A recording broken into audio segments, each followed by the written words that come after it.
हे student, स्वागत करता हूं आप सबका एक बार फिर से बिहार बोर्ड के number 1 channel Bihar board study पे। जी दोस्तों, यानी अगर आप 2024 में एग्जाम देने जा रहे हैं तो ये क्लास आपके लिए बहुत ही अति महत्वपूर्ण है। आपको बता दें क्योंकि यहाँ आज की क्लास में हम लोग कवर करेंगे 12th ज्योग्राफी का टेस्ट को लेकर क्या है, टेस्ट नंबर 2। इससे पहले हम लोग टेस्ट 1 को कवर कर लिए हैं। ठीक है, बहुत सारे बच्चों का डिमांड था कि सर आपने ज्योग्राफी के बहुत सारे चैप्टर कवर करा दिए हैं लेकिन अभी तक आप टेस्ट लेकर के नहीं आए हैं। सो फाइनली आज आप लोग का टेस्ट लेकर के आ गए हैं और आप लोग तैयार हो जाइए क्योंकि ये क्लास आपके लिए बहुत ही स्पेशल है। इसलिए स्पेशल है क्योंकि इसमें जितने सारे क्वेश्चन आपका इंक्लूड किया गया है वो सभी एनसीईआरटी क्वेश्चन है और ये कई अनुभवी शिक्षकों द्वारा मिलकर तैयार किया है स्पेशल 2024 के एग्जाम के लिए। ओके, इसमें आपका इस शर्त है इस टेस्ट में आप लोगों का कि इसमें 30 क्वेश्चन दिया गया है। ठीक है आपको, और इस 30 क्वेश्चन में आप कितने का आंसर दे पाते हैं आप हमें कमेंट करके जरूर बताइएगा। ईमानदारी एक सर्वोत्तम नीति है, honesty is the best policy. देखिए कोई भी बच्चे जो है झूठ नहीं बोलिएगा, जितना भी आपसे सॉल्व होगा आप हमें कमेंट करके लास्ट में जरूर बताएंगे। ओके, दम है तो इस टेस्ट में पास होकर दिखाओ। ये सबसे बड़ा चैलेंजिंग क्लास है आप लोगों के लिए। ठीक है, नहीं तो आप तैयारी नहीं करते, आपका समझ आइएगा कि आपका तैयारी बिल्कुल भी नहीं हो पाई है और आपको अच्छे से पढ़ने की जरूरत होगी। अगर आप इस टेस्ट में अगर 20+ तक भी नहीं ले पाते ना तो आप समझ आइए कि आपका तैयारी नहीं हो पाया है। ओके मेरे डियर, तो चलिए मेरे डियर मैं शुरू करता हूं। उससे पहले आप लोगों से मैं छोटी सी रिक्वेस्ट है कि जो बच्चे अभी तक चैनल को सब्सक्राइब नहीं किए हैं चैनल को सब्सक्राइब करें और साथ में अपने दोस्तों को जम करके जरूर शेयर करें ताकि आपके दोस्तों को इससे भी हेल्प होंगे, क्योंकि मैं आपके लिए इतना मेहनत कर रहा हूं तो ये आपकी रिस्पॉन्सिबिलिटी है। चलिए तो डियर, आपके स्क्रीन पे आपके समक्ष में आप फर्स्ट क्वेश्चन जैसे देख पा रहे हैं। ठीक है, क्या कहलाता है फर्स्ट क्वेश्चन कि सलेब इस्पात उद्योग जो है कहाँ पे, कौन सा राज्य में, तमिलनाडु, कर्नाटका या आपका आंध्र प्रदेश या क्या हो जाएगा आपका बिहार कर देते हैं। ठीक है, यहाँ थोड़ा सा ये हो गया तो बिहार आप यहाँ आपको कर दिए। तो बताइए 4 ऑप्शन में इसका करेक्ट आंसर क्या होगा। आपको 2 से 3 सेकंड का आपको समय दिया गया है। ओके, चलिए बिल्कुल आप लोगों का समय समाप्त होता है। हम लोग जानते हैं सलेम इस्पात उद्योग जो है कहाँ पे स्थित है, एकदम बिल्कुल सभी बच्चों को बताना चाहिए तमिलनाडु में। तो ये आंसर आप लोग का ऑप्शन आपका ए बिल्कुल परफेक्ट आंसर होगा। ठीक है, चलिए बहुत बढ़िया, जो भी बच्चे आप लोग तमिलनाडु दिए हैं बिल्कुल आप लोगों का आंसर परफेक्ट है। ठीक है, पहला क्वेश्चन हम लोग का समाप्त हो गया। आपको 2 से 3 सेकंड का आपको समय दिया जाएगा पर क्वेश्चन में। ठीक है, चलिए दूसरा क्वेश्चन आपके स्क्रीन पे क्या कहलाता है कि सहकारी कृषि अधिक सफल जो रहा था वो कहाँ पे रहा था, रूस में, डेनमार्क, नीदरलैंड, भारत में। तो सहकारी कृषि जो अधिक जो सफल रहा था वो कौन सा देश में हुआ था। तो मेरे डियर आपको पता होना चाहिए सहकारी कहाँ पे हुआ था, जल्दी बताइए। 2 से 3 सेकंड का आपको समय दिया है, बिल्कुल आपका समय समाप्त होता है। सहकारी कृषि जो ये कहाँ पे यानी डेनमार्क में जो अधिक सफल रहा है, तो ये आंसर आप लोग का डेनमार्क बिल्कुल राइट आंसर होगा। ठीक है, नेक्स्ट क्वेश्चन आपके स्क्रीन पे तीसरा नंबर क्वेश्चन, निम्नलिखित में से भारत में पुरुष प्रवास का प्रमुख कारण जो आपको बताना है कौन सा है, विवाह है, शिक्षा है या देखिएगा काम और रोजगार या व्यवसाय। तो देखिए आपसे पूछा जा रहा है कि लोग जो पुरुष जो है गांव से अपना घर द्वार छोड़ करके कहाँ जाते हैं काम के लिए, काम के तलाश में जाते हैं, जो कहाँ जाते हैं शहर की ओर जाते हैं। ठीक है, तो ये काम और रोजगार की वजह से पुरुष प्रवास का जो है सबसे ज्यादा जो है कारण है, क्योंकि एक स्थान से दूसरे स्थान तक पुरुष क्यों जाते हैं, काम के लिए जाते हैं। ठीक है, काम और रोजगार के लिए, तो ये तो पता ही होगा। तो ये आंसर आप लोग का सी बिल्कुल राइट आंसर होगा। ठीक है, चलिए नेक्स्ट क्वेश्चन आपके स्क्रीन पे क्वेश्चन नंबर 4, निम्नलिखित में से कौन औद्योगिक अस्थापना का प्रमुख कारक नहीं है। चलिए हाँ बताइए, 4 ऑप्शन आपके स्क्रीन पे, आपको 2 से 3 सेकंड का समय दिया जाता है। तो आपसे पूछा सवाल ये है कि औद्योगिक अस्थापना का प्रमुख कारक नहीं है। तो देखिए औद्योगिक अस्थापना का प्रमुख कारक की अगर बात करें तो बाजार यानी निकट में बाजारतम होना चाहिए, उसके पास पूंजी होना चाहिए।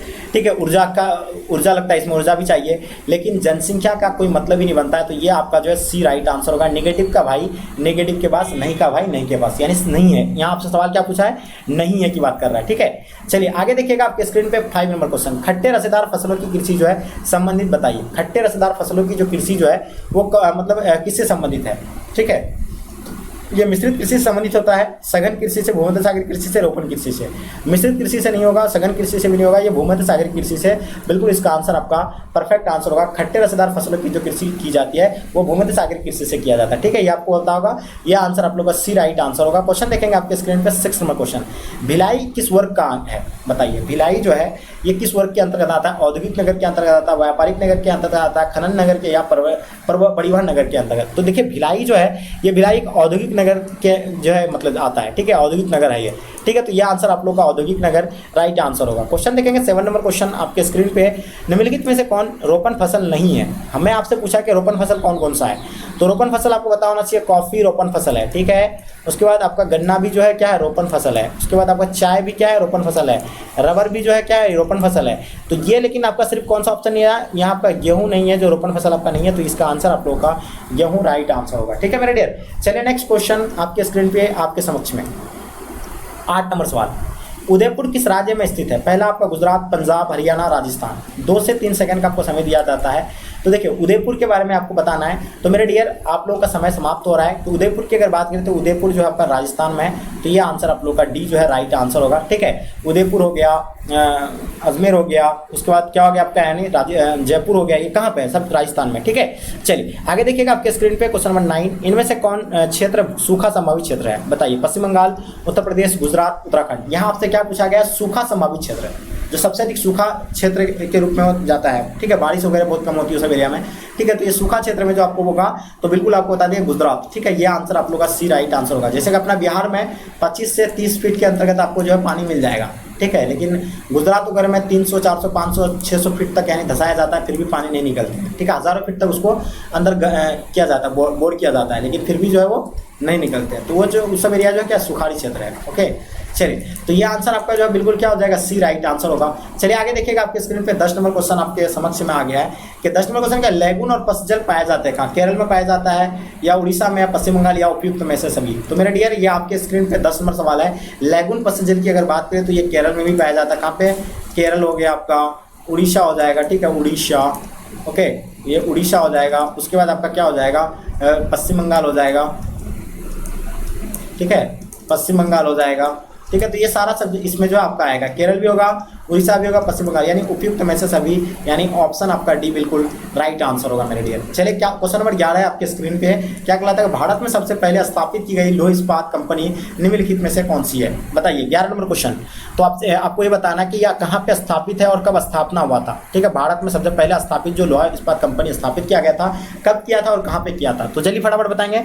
तो हम लोग बात करते हैं सबसे पहले स्थापित जो किया गया था भारतीय लौह एवं इस्पात कंपनी, इसको नहीं, बिल्कुल भी नहीं, टाटा लौह इस्पात कंपनी टिस्को, जिसको हम लोग टिस्को बोलते हैं, इसका स्थापना हुआ था। और ये कहाँ पे स्थापित किया गया था? झारखंड में स्थापित किया गया था। कहाँ पे? झारखंड में स्थापित किया था। और ये बता दें इसका स्थापना 1907 को हुआ था। ओके, चलिए तो इसका आंसर आप लोग का बी बिल्कुल राइट आंसर होगा, जो भी बच्चे आप लोग बी दिए हैं। क्वेश्चन देखेंगे आपके स्क्रीन पे 12 नंबर सवाल। कोचिस पतन जो अवस्थित है कहाँ पे? चलिए, कोचिस पतन कहाँ पे अवस्थित है? बिल्कुल आप लोग का समय समाप्त होता है। कोचिस की अगर बात करें तो ये आपका केरल में होगा। कहाँ पे हो जाएगा? तो केरल आप लोगों का आंसर बिल्कुल परफेक्ट आंसर होगा। ठीक है, चलिए नेक्स्ट क्वेश्चन की ओर चलते हैं। क्वेश्चन नंबर 13, जनांकीय संक्रमण सिद्धांत का प्रतिपादन किस विद्वान ने दिया था? नोएस्टीन, वेगनर, या देखिएगा ब्लास या डेविस। तो मेरे डियर आपको बता दें जनांकीय संक्रमण सिद्धांत का प्रतिपादन जो है नोएस्टीन ने दिया था। तो आप सभी बच्चों का समय समाप्त होता है। नोएस्टीन राइट आंसर होगा। ठीक है, चलिए 14 नंबर क्वेश्चन, कोलकाता पतन जो अवस्थित है कहाँ पे है? तो देखिए कोलकाता नाम सुन करके ही आपके माइंड पे जो है क्या आ जाता है? हाँ, तो आपके तुरंत आ जाता है कौन सा स्टेट में होगा। ठीक है, चलिए हाँ, तेजी से आंसर देंगे फटाफट, बहुत बढ़िया। तो देखिए इसकी अगर बात करें हम लोग कोलकाता पतन की अगर, तो ये कहाँ पे होगा आपका? नहीं, पश्चिम बंगाल। ठीक है, ये पश्चिम बंगाल ऑप्शन आप लोगों का जो होगा D will be the right answer होगा। क्वेश्चन देखेंगे 15 नंबर क्वेश्चन, कृषि निर्धारण में किस कारक का भारत में जबरदस्त हाथ होता है? देखिए कृषि निर्धारण में यानी कृषि जो हम लोग के इधर ज़्यादा उपज होता है जो है किस पर, जो सबसे ज़्यादा किसका हाथ होता है इसमें? भूमि का होता है, वर्षा का, मिट्टी का, या रासायनिक खाद उपयोग का? चलिए जल्दी बताएंगे, बिल्कुल समय समाप्त होता है। इसका अगर बात करें तो वर्षा का। आप कभी आप सुने होंगे न्यूज़ वगैरह जहाँ भी सुने होंगे कि बारिश कम होने से जो है क्या हो जाता है? फसलें जो है क्या बर्बाद हो जाते हैं। ठीक है, खराब हो जाते हैं, खत्म हो जाते हैं। तो वो जो है क्या वर्षा की वजह से। तो अपना भारत जो है 70% लोग जो है वर्षा के से खेती पर निर्भर रहते हैं। ठीक है, तो ये सुखाड़ आ जाएगा अगर बारिश नहीं होगी तो, खेती ही नहीं होगा। ठीक है, चलिए क्वेश्चन देखेंगे 16 नंबर क्वेश्चन, निम्नलिखित में से कौन ऊर्जा का गैर परंपरागत स्रोत है? गैर परंपरागत ऊर्जा का स्रोत का मीनिंग ये है कि जो ऊर्जा जल्दी खपत ना हो। ठीक है, जो असीमित मात्रा में, सीमित मात्रा में नहीं, जो असीमित मात्रा में हो। ठीक है, तो अगर हम लोग बात करें तो असीमित मात्रा में जो आपका जो होगा कोयला क्या सीमित मात्रा में ही है। ठीक है, जल विद्युत भी जो आपका सीमित मात्रा में नहीं है, या असीमित मात्रा में है। ये नहीं सॉरी, ये तो जल विद्युत ही आपका गैर परंपरागत स्रोत के अंतर्गत नहीं आएगा। ठीक है, ये जो होगा आपका यानी सौर ऊर्जा, जैसे धूप ये आपका कभी खत्म होगा, सौर ऊर्जा से कभी यानी खत्म होने वाला, खपत होने वाला नहीं है। तो ये आंसर आप लोग का जो बिल्कुल नवीकरणीय और अनवीकरणीय, तो नवीकरणीय के अंतर्गत आता है, ये आपको याद रखना है। ठीक है, चलिए आगे देखिएगा आपके स्क्रीन पे क्वेश्चन नंबर 17 आपके स्क्रीन पे, भारत का अधिकांश विदेशी व्यापार जो वहन होता है यानी किधर करता है? यानी भारत जो अधिकांश व्यापार जो करता है विदेश के साथ, वो किसके माध्यम से करता है? स्थल के माध्यम से। बिल्कुल, जहाँ स्थल की बात आ जाए, स्थल के माध्यम से सब जो है स्टेट में जो है, मतलब सब देश से पॉसिबल नहीं है। ओके, ये भी आप लोगों को पता है। और समुद्र द्वारा, समुद्र द्वारा तो पॉसिबल है, लेकिन ये स्थल के द्वारा नहीं। स्थल और वायु द्वारा, फिर स्थल की बात आ रहा है, स्थल तो होगा नहीं, वायु वायु के द्वारा संभव है, ठीक है। तो यहाँ आपका क्या है, समुद्र और वायु, यानी ये दोनों आपका आंसर होगा, बिल्कुल सी राइट आंसर होगा मेरे डियर। चलिए आपके स्क्रीन पे आपके समक्ष में 18 नंबर क्वेश्चन बताइए। 18 नंबर क्वेश्चन का बताएंगे, इसका आंसर आपको बताना है कि नाफ्ता जो अस्तित्व में आया था कब आया था।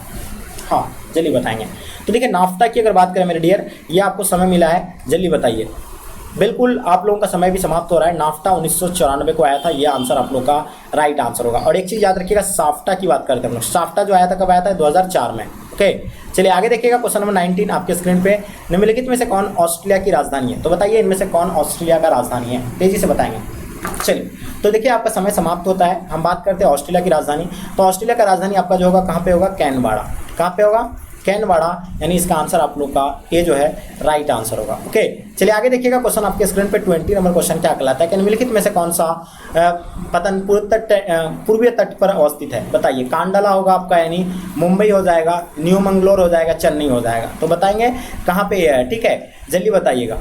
हाँ चलिए बिल्कुल आप लोग को पता होगा।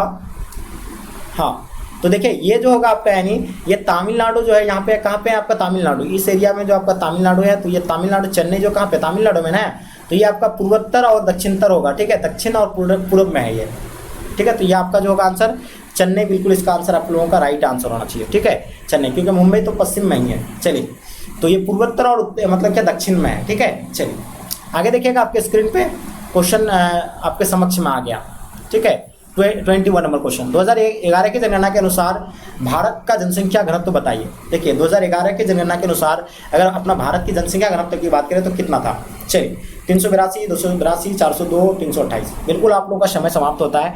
382 जो भी बच्चे दिए हैं बिल्कुल राइट है। लेकिन सबसे ज़्यादा घनत्व जो वाला अपना भारत का कौन सा राज्य है? तो हम लोग पता है अपना बिहार जो है सबसे घनत्व वाला है, जिसमें 1106 व्यक्ति प्रति वर्ग किलोमीटर में निवास करते हैं, ठीक है। चलिए आगे देखिएगा क्वेश्चन नंबर 22। सिंचाई क्षेत्र में मृदा निम्नीकरण का मुख्य कारण क्या है? ठीक है, जो सिंचाई क्षेत्र में जो मृदा निम्नीकरण का कारण क्या है? इसका वायु प्रदूषण की वजह से होता है, अनावलिक का प्रदूषण की वजह से, सिल्ट का जमाव या मृदा का लवणता, ठीक है। तो वायु प्रदूषण के कारण जो है मृदा का कटाव होता है। तो ये आंसर आप लोग का बिल्कुल ये जो है बिल्कुल राइट आंसर होगा मेरे डियर। आगे देखिएगा 23 नंबर क्वेश्चन, निम्नलिखित में से कौन भारत का सबसे लंबा राष्ट्रीय राज्य महामार्ग है? जल्दी बताएंगे। चलिए तो सबसे लंबा राष्ट्रीय महामार्ग की अगर बात करें मेरे डियर तो ये होगा आपका NH44, ठीक है, NH44 ये सबसे लंबा होगा मार्ग। तो ये आपका NH44 यानी ऑप्शन आप लोगों का बी मेरे डियर राइट आंसर होगा। चलिए आगे देखिएगा आपके स्क्रीन पे 24 नंबर क्वेश्चन क्या कहलाता है? जनसंख्या वितरण को प्रभावित करने वाले कारकों में सबसे महत्वपूर्ण कारक कौन सा है? यानी जनसंख्या को जो प्रभावित करता है वो कौन सा कारण की वजह से होता है, ठीक है। तो चलिए ये स्थलाकृति भी आता है इसके अंतर्गत, ठीक है, लेकिन सबसे ज़्यादा की अगर बात करें तो ये आपका जलवायु होगा। ऑप्शन आपका डी जो है राइट आंसर होगा, ठीक है। चलिए 25 नंबर क्वेश्चन आपके स्क्रीन पे आपके समक्ष में, जल्दी बताइए। चलिए तो डियर अगर बात करते हैं हम लोग यानी 25 का, मानव विकास सूचकांक में विश्व के निम्नलिखित देशों में से किसकी कोटि जो है उच्चतम है? तो देखिए ये जो विश्व में सबसे ज़्यादा जो है उच्चतम कोटि में कौन सा देश है ये आपको बताना है। Norway, Australia, Netherland, Switzerland. तो अगर हम बात करें नॉर्वे की तो मेरे डियर ये आपका समय समाप्त होता है। नॉर्वे जो भी बच्चे दिए आंसर बिल्कुल आप लोग का आंसर परफेक्ट है। एक चीज़ बता दें, नॉर्वे में जो है ये कई सालों से लगातार जो अपना प्रथम श्रेणी में जो अपना स्थान बना के रखा है, ठीक है।